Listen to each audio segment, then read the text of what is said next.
Alors, bonjour tout le monde, messieurs, madame, les commissaires, madame la secrétaire, soyons formels pour débuter, puis après ça, on prendra nos aises. Très content d'arriver au moment où la QCPE pourra exprimer un point de vue. Hein. On a invité tous les groupes à faire, à se joindre à nous et d'exprimer un point de vue. Alors, le moment est arrivé. Alors, on espère de pouvoir contribuer aux travaux de la commission, évidemment. Je présente Geneviève Bellil, qui est directrice générale adjointe à la qualité des services éducatifs à la QCPE. Moi, je suis Louis Sénécal, donc je suis le PDG de la même association. Je vous rappelle la mission de la QCPE. La QCPE exerce pour le réseau des CPE et des bureaux coordonnateurs de la garde en milieu familial un leadership national sur l'ensemble des enjeux liés aux services éducatifs et de garde à l'enfance. Alors ça, c'est la mission de la QCPE qui représente la très large majorité des centres de la petite enfance et bureaux coordonnateurs au Québec. Alors avant de commencer, je pense que c'est bon de faire un retour avant ma naissance. Donc, je vais vous citer un extrait du rapport parent. Alors, ça dévoile mon âge.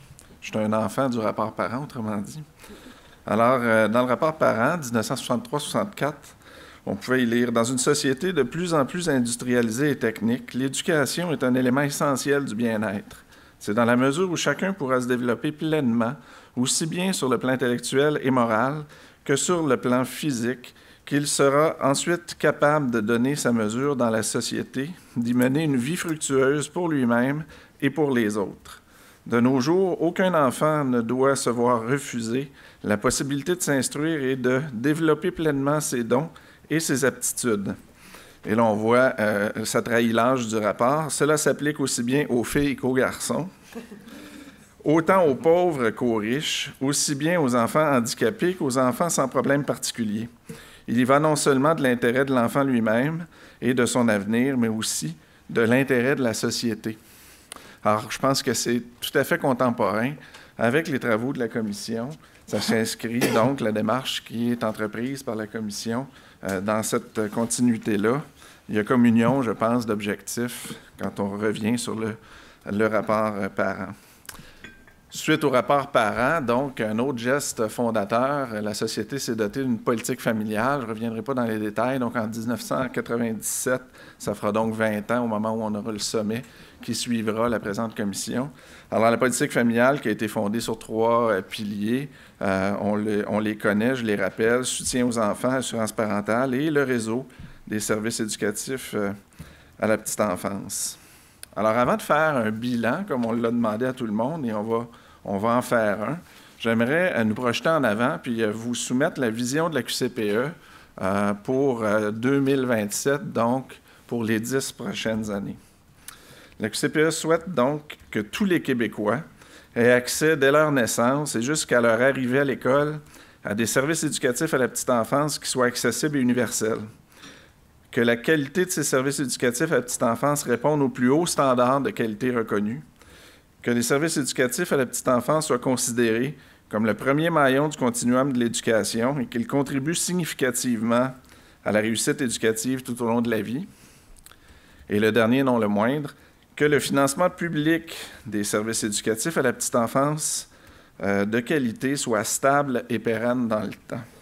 Alors, c'est la vision qu'on vous soumet. Et pour la deuxième partie, je cède la parole à ma collègue.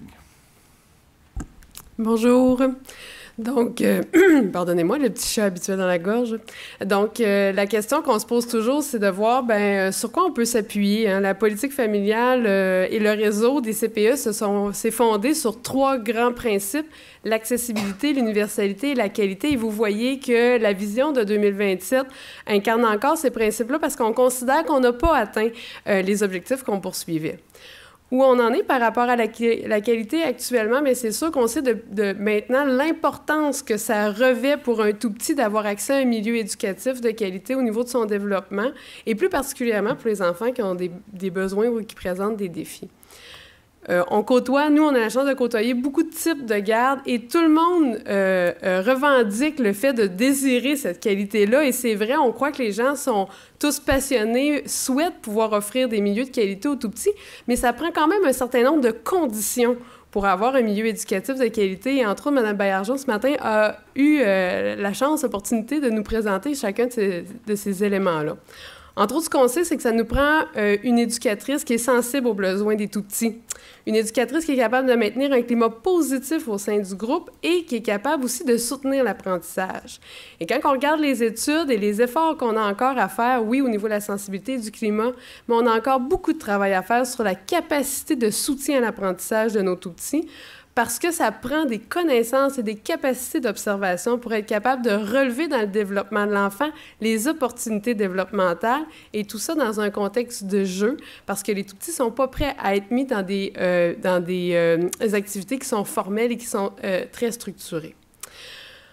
On parle aussi de l'universalisme. On a perdu ce principe-là au cours des dernières années, entre autres avec l'arrivée de la modulation des tarifs. Et pourquoi c'est important d'avoir ce principe-là d'universalité? On parle beaucoup de plus en plus d'universalisme proportionné. Ce qu'on sait, c'est qu'en service de garde, nos tout-petits, ce qu'ils ont besoin, entre autres les enfants qui présentent des vulnérabilités, c'est pas d'avoir une intervention qui est différente, mais c'est d'avoir une intervention tôt dans la vie qui est intense et continue.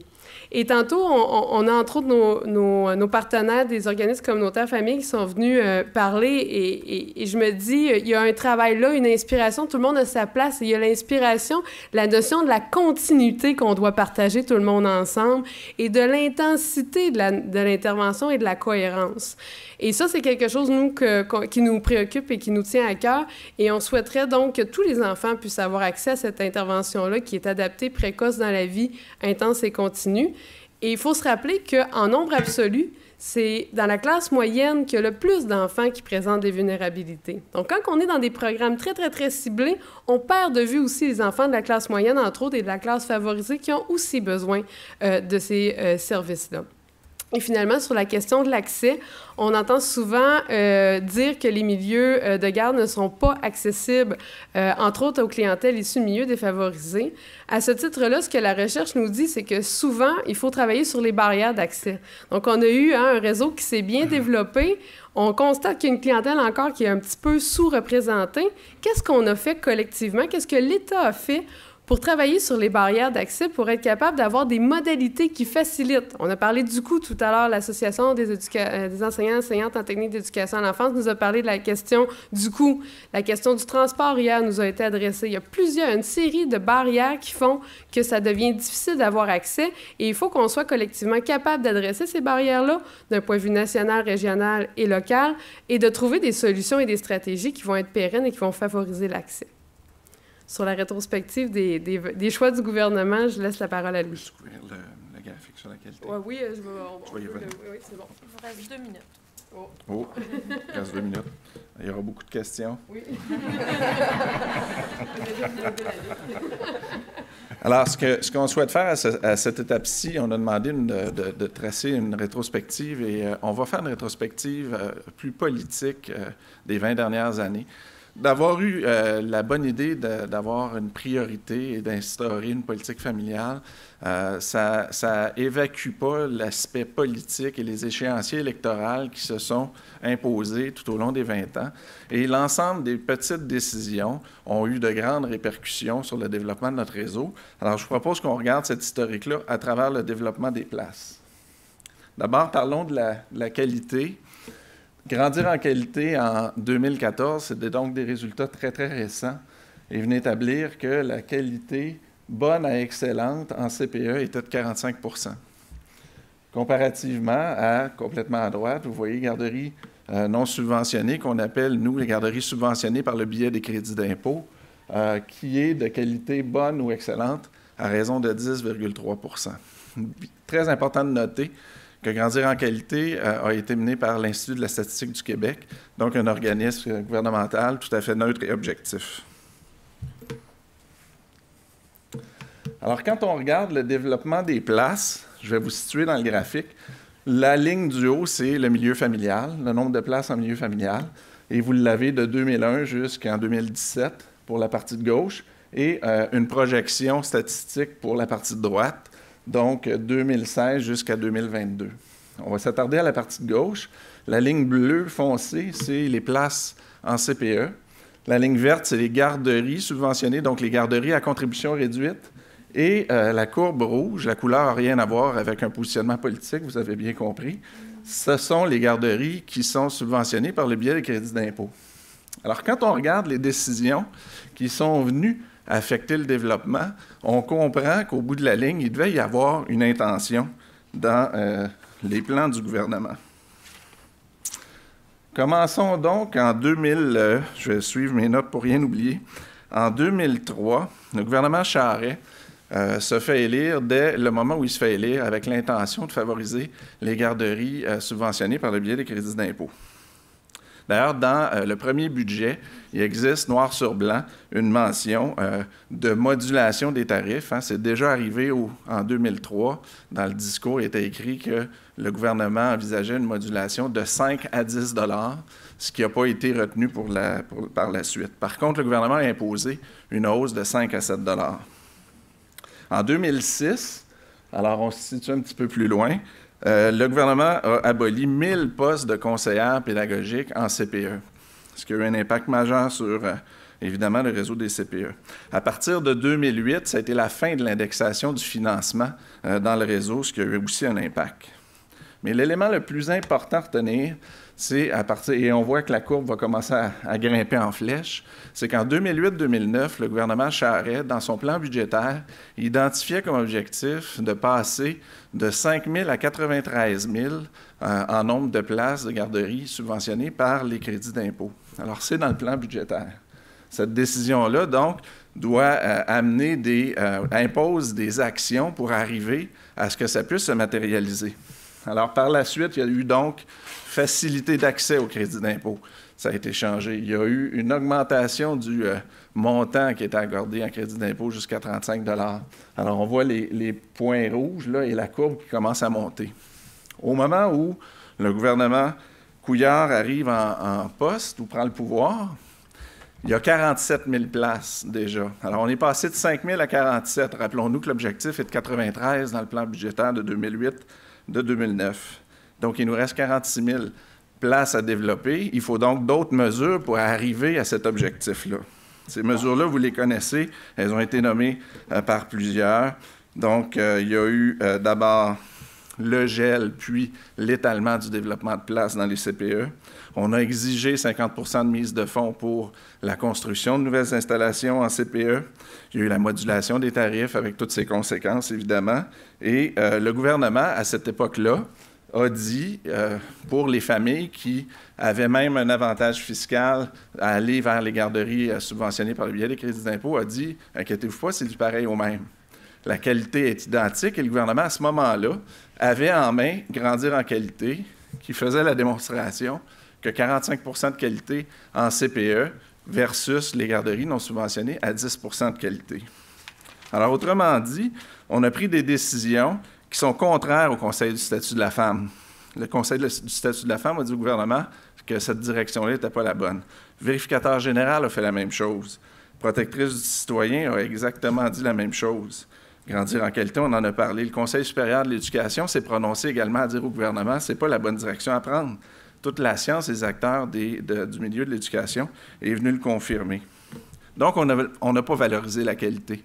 On a investi l'équivalent en crédit d'impôt de 500 millions par année à un rendement de 10 %. Je ne suis pas très bon en finance, mais il me semble qu'un rendement à 45 % rapporte pas mal plus. C'est le choix qu'on a fait. Alors, cette décision-là a nécessairement été motivée par autre chose. Elle a été motivée, selon nous, par une idéologie. Elle a été choisie sans qu'il y ait un débat public, de manière non transparente, dans un objectif seulement budgétaire, où on a seulement analysé les coûts d'un système et complètement évacué l'analyse des bénéfices que ce système-là rapporte à la société. Quand je ne vous regardais pas, ça me donnait du temps. Fait que... Alors, vous aurez l'occasion d'élaborer au moment de répondre à certaines questions. Merci beaucoup. Est-ce qu'on pourrait revenir à l'acétate de la qualité? Ah, c'est vrai, j'en avais une autre, là. J'ai fait une erreur. Une autre acétate sur la qualité? Oui, mais c'est allez-y donc. C'est mal fait, ces affaires. Alors, je vous explique rapidement ce qu'on a fait sur ce graphique-là, la partie de gauche. On a pris, si on dit 45 % des places de qualité en CPE, il y a donc évidemment un défi pour les CPE. Il y a un 55 % de places à l'amélioration. On a pris ces places-là, combinées aux places qui n'étaient pas bonnes ou excellentes en garderie, bref, dans tous les modes de service de garde, et on les a mis dans des courbes. Donc, la courbe insatisfaisante, qui est la courbe rouge, il y a donc les 55 % des places en CPE sont là, et le 90 % des places subventionnées par crédit d'impôt sont là également. Et la courbe bleue, bonne ou excellente. Et là, on voit à travers le temps, ça c'est des données objectives, là, en fonction des données de grandir en qualité.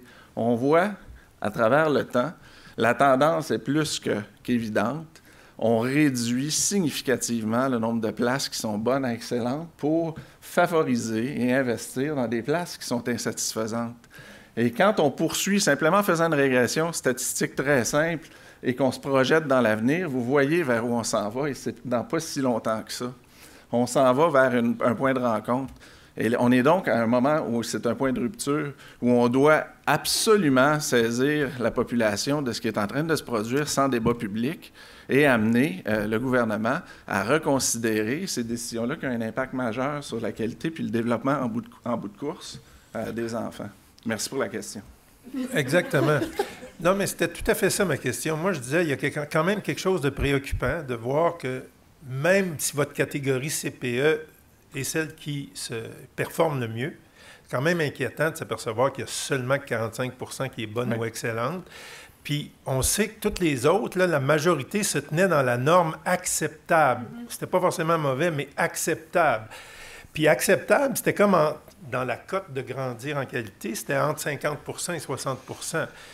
La question que les commissaires se posent, c'est est-ce que c'est la note que le Québec veut pour ses tout-petits d'avoir une moyenne générale de 50 à 60 %? Fait que quand on conjugue le fait de est-ce que comme Québécois, je veux avoir l'intervenante qui n'est pas qualifiée?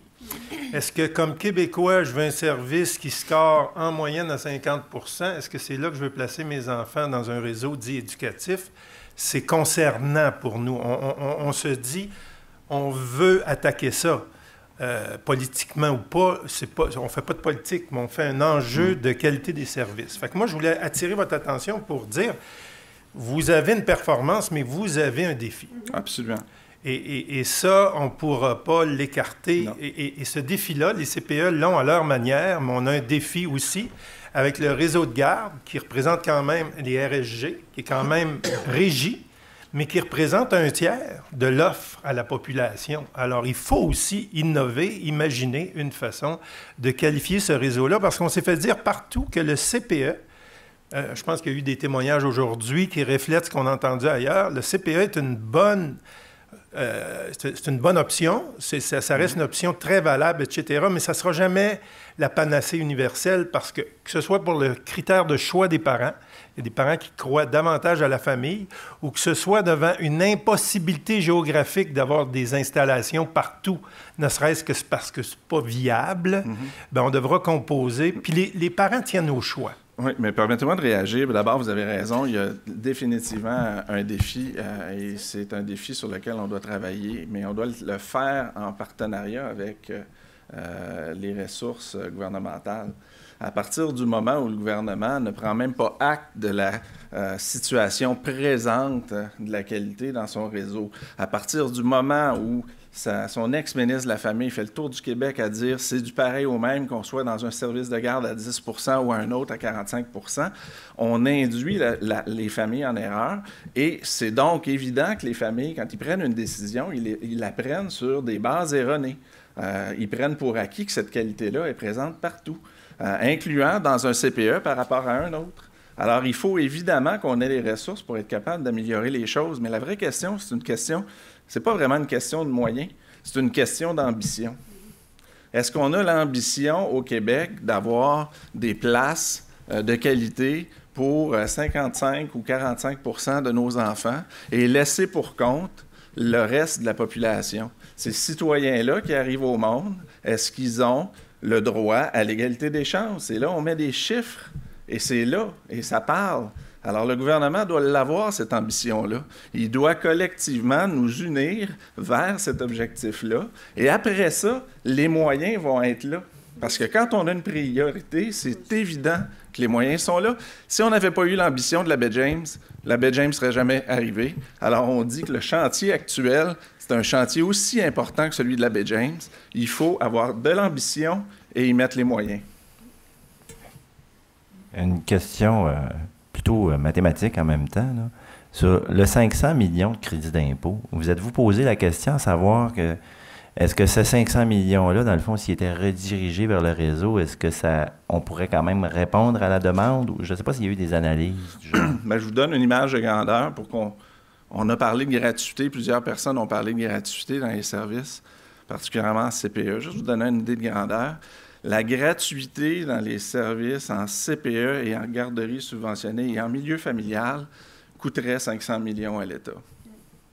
Ça vous donne une idée de grandeur. Alors, évidemment, si on déplaçait le 500 millions, il y aurait donc un nombre de places à créer. Je ne suis pas en train de dire que c'est un net, mais ça donne une idée de grandeur. Et quand on dépense le 500 millions sur un service occupationnel où on ne fait que garder les enfants avec une bonne intention, puis il y a d'excellents services, il y en a jusqu'à 10 %. Alors, mais il y en a 90 % où le développement des enfants est pas mal laissé au hasard. Mais quand on fait ça, on dépense de l'argent pour rien. Hein? C'est comme chauffer les fenêtres ouvertes. Alors, il faut se poser la question, est-ce qu'on veut réellement avoir un service à 2 vitesses ou un service qui est réellement orienté pour le développement de nos enfants? Puis ma collègue Pierre d'impatience pour compléter mes réponses. À moins que tu aies une question, Geneviève. Une question. Ça fait 6 semaines qu'on attend pour parler. On sent toute votre impatience. Et votre ambition. Et oui, c'est ça, exact. En fait, oui, j'ai une question sur la reconnaissance, parce que dans le fond, on parle de chiffres, de financement adéquat, de reconnaissance de la qualité, etc. Dans le cadre des experts, on a notamment eu la question d'un ombudsman. Partout ailleurs, on nous a dit que ça prend quelqu'un qui porte la voix des tout-petits. Votre vision par rapport à ça, est-ce que ça prend quelqu'un au Québec qui défend les tout-petits? Est-ce qu'on peut se fier à un ministère de la Famille? Est-ce que... comment vous avez... Parce que je vois toute votre volonté de défendre le réseau, mais assurer sa pérennité, c'est aussi très important. Donc, comment vous proposez ça? Bien, je pense que ça peut prendre bien des modalités. Oui, ça peut peut-être être quelqu'un qui a une responsabilité, peut-être que ça peut être des comités. Je pense, puis ça fait un peu écho aussi à la question les questions qui viennent de nous être adressées. Je pense que la journée où on en fait une priorité, on se dote d'une loi, on se dote d'une vision claire, des arrimages entre les acteurs et on va se donner les moyens d'y arriver. Actuellement, dans le réseau, c'est pas tous les prestataires de services de garde qui ont les mêmes obligations. On nivelle encore beaucoup par le bas, entre autres, avec notre ratio 2/3 pour le personnel formé. C'est toutes des choses qui feraient du Québec un Québec fou de ses enfants, si je me permets de reprendre les termes de Camille Bouchard. On a, nous, identifié 14 pistes d'action dans notre mémoire qui nous permettraient de concrétiser cette vision-là. Et si on avait tout le monde une vision claire, des standards communs, des obligations communes, une vision claire, des arrimages entre les milieux, moi, je pense qu'on pourrait faire beaucoup de chemin là-dessus. Donc, est-ce que c'est une personne responsable d'une vigie? Est-ce que c'est une commission? Est-ce que c'est un comité? Est-ce que c'est un ministère? Ça peut être ça ou tout ça, mais je pense que ça prend un désir profond du gouvernement d'aller dans cette voie-là. Est-ce que je vais peut-être compléter. Ouais. J'ai 2 choses, dans le fond, à dire. La première, c'est déjà, j'ai écrit un blog aujourd'hui qui avait un esprit ou une volonté optimiste. Là. Déjà, les choses évoluent. Déjà, on parle d'éducation à la petite enfance. Il y en a des gardiennes d'enfants, c'est des éducatrices. On n'est plus dans ce langage-là. Alors, les choses évoluent. Alors, il faut penser que ça, c'est un des aspects. Mais les ombudsman, là, naturels, c'est les éducatrices. Et si on les accompagne au quotidien, c'est là qu'on devient des champions dans le développement des enfants. Je ne suis pas contre les structures, mais j'entendais le docteur Julien hier parler, puis la proximité, c'est là que c'est payant. Intervenir, je reprends le langage que Geneviève m'a transmis, intervenir dans toutes ces petites zones de développement où il y a un nœud, là, mais ça se passe là, des dizaines de fois par jour avec Jérémy, avec Alexandra. Il faut que quelqu'un soit capable de l'observer, il faut que quelqu'un soit capable d'intervenir au bon moment, et c'est comme ça qu'on prend une avance sur le développement et qu'on prépare à l'école, puis qu'on obtient les résultats des enfants. Là, dans le PISA là, qui était publié ce matin, bien, il y a 15 ans, ces enfants-là étaient en CPE.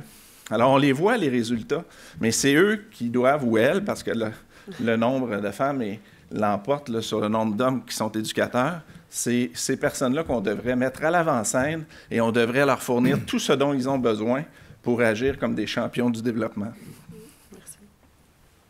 Vous avez traité tout à l'heure des barrières d'accès. Hein? Il faudrait t'interroger sur les barrières d'accès puis les solutions à poser. Je sais pas si, j'imagine que vous en traitez dans votre mémoire des barrières d'accès. Vous les identifiez, vous nous dites comment. Vous prévoyez les faire. Pouvez-vous peut-être juste nous dire un mot là-dessus? Il y a des barrières qui sont plus générales. Il y a des barrières qu'on connaît, qui nous ont été présentées, entre autres, par le Conseil supérieur de l'éducation sur la question du transport, du coût. Il y a des barrières aussi qui sont associées à la manière dont, entre autres, on gère actuellement le guichet de place. Il y a des barrières qui sont associées au fait qu'on ne signe plus de protocole CPE-CLSC. Il y a des barrières qui sont associées au fait qu'il n'y a plus non plus... Il y a que les CLSC, entre autres, qui peuvent référer pourquoi les organismes communautaires ne pourraient pas le faire, pourquoi il n'y aurait pas de place réservée. Il y a une série de choses, oui, qu'on peut faire. Il y a aussi des éléments très, très, très locaux qu'on ne connaît pas et qu'il faudrait adresser. Donc, nous, on dit, ça demanderait une analyse un petit peu plus exhaustive pour les recenser, l'ensemble de ces barrières-là, et de les adresser dans un plan très complet et constructif là, pour vraiment pas en échapper.